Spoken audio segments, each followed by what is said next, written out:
जिस diamond harbour को कभी तृणमूल कांग्रेस का सबसे सुरक्षित और अजय किला माना जाता था, आज वही किला राजनीतिक तूफान के बीच बिखरता हुआ दिखाई दे रहा है।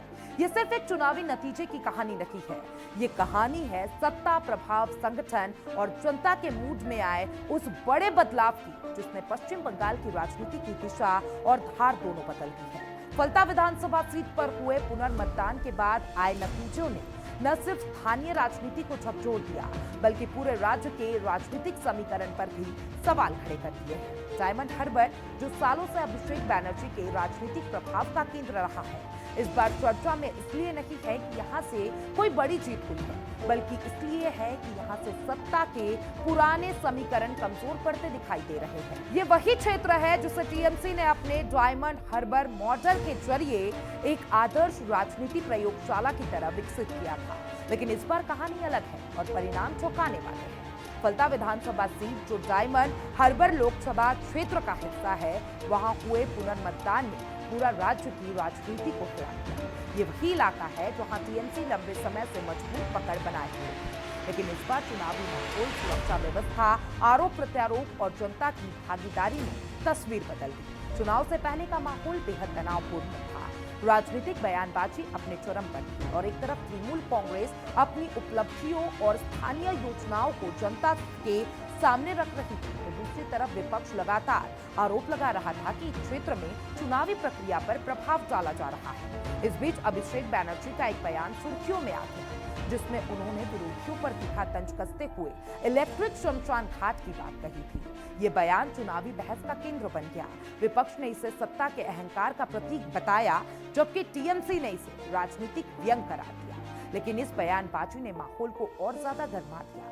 दूसरी तरफ स्थानीय राजनीति में जहांगीर खान जैसे नेता, जो लंबे समय से टीएमसी के मजबूत संगठनात्मक आधार का हिस्सा रहे थे, इस चुनाव में दबाव में नजर आए। उनका प्रभाव, उनकी पकड़ और उनकी राजनीतिक सक्रियता तीनों इस बार सवालों के घेरे में आ गए। जैसे जैसे मतदान की तारीख करीब आई, सुरक्षा व्यवस्था कड़ी कर दी गई।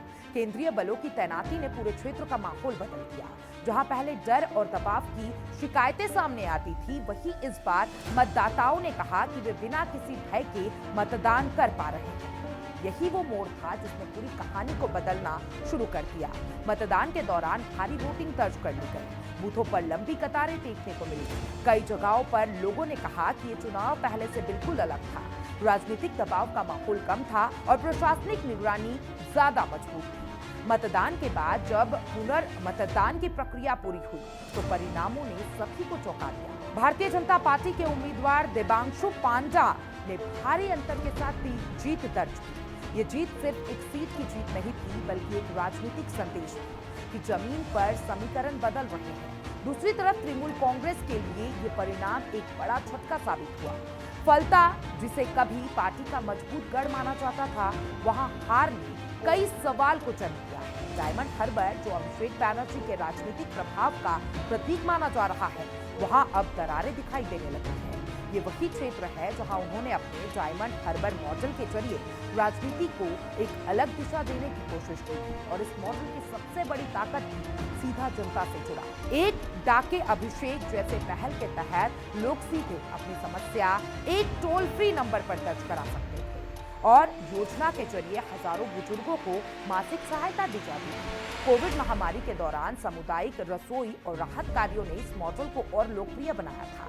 इस मॉडल ने लंबे समय तक टीएमसी और जनता के बीच एक मजबूत रिश्ता बनाया।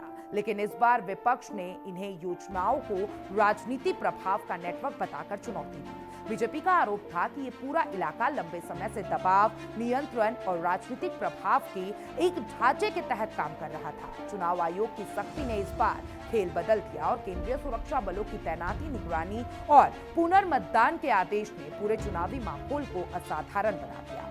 कुछ जगहों पर आरोप भी लगे कि मतदान प्रक्रिया को प्रभावित करने की कोशिश हुई, लेकिन प्रशासन की सख्ती के कारण हालात नियंत्रण में रहे। नतीजों के बाद तस्वीरें साफ हो गई। राजनीतिक हवा बदल चुकी है। जहांगीर खान जैसे प्रभावशाली स्थायी नेता इस चुनाव में काफी पीछे रह गए हैं। ये सिर्फ एक व्यक्ति की हार नहीं थी, बल्कि उस पूरे नेटवर्क की कमजोरी का संकेत था जो वर्षों से इस क्षेत्र में सक्रिय था। राजनीतिक विशेषज्ञों का मानना है कि ये बदलाव सिर्फ एक सीट तक सीमित नहीं है, ये पश्चिम बंगाल की राजनीति में एक बड़े बदलाव की शुरुआत हो सकती है। टीएमसी के लिए यह परिणाम आत्ममंथन का समय लेकर आया है। पार्टी का कहना है कि हार परिस्थिति और असाधारण चुनावी माहौल का परिणाम है, जबकि विपक्ष इसे जनता का स्पष्ट संदेश बता रहा है। स्थानीय लोगों की राय भी बटी हुई है। कुछ लोग इसे लोकतंत्र की जीत मान रहे हैं, तो कुछ इसे राजनीतिक बदलाव की शुरुआत के रूप में देख रहे हैं। डायमंड हार्बर, जो कभी टीएमसी का अभेद किला माना जाता था, अब सवालों के घेरे में है। क्या ये सिर्फ एक चुनावी झटका है या फिर ये एक बड़े राजनीतिक बदलाव की शुरुआत है? क्या डायमंड हार्बर मॉडल अब कमजोर पड़ चुका है या ये सिर्फ एक अस्थायी चुनौती है? फिलहाल इतना साफ है कि पश्चिम बंगाल की राजनीति अब पहले जैसे नहीं रही। पुराने किले दरक रहे हैं, नए समीकरण बन रहे हैं और जनता का मूड अब पहले से कई ज्यादा निर्णायक हो चुका है। और इस बदलते माहौल में डायमंड हार्बर की ये कहानी खत्म नहीं होती, बल्कि एक नए राजनीतिक अध्याय की शुरुआत करती है।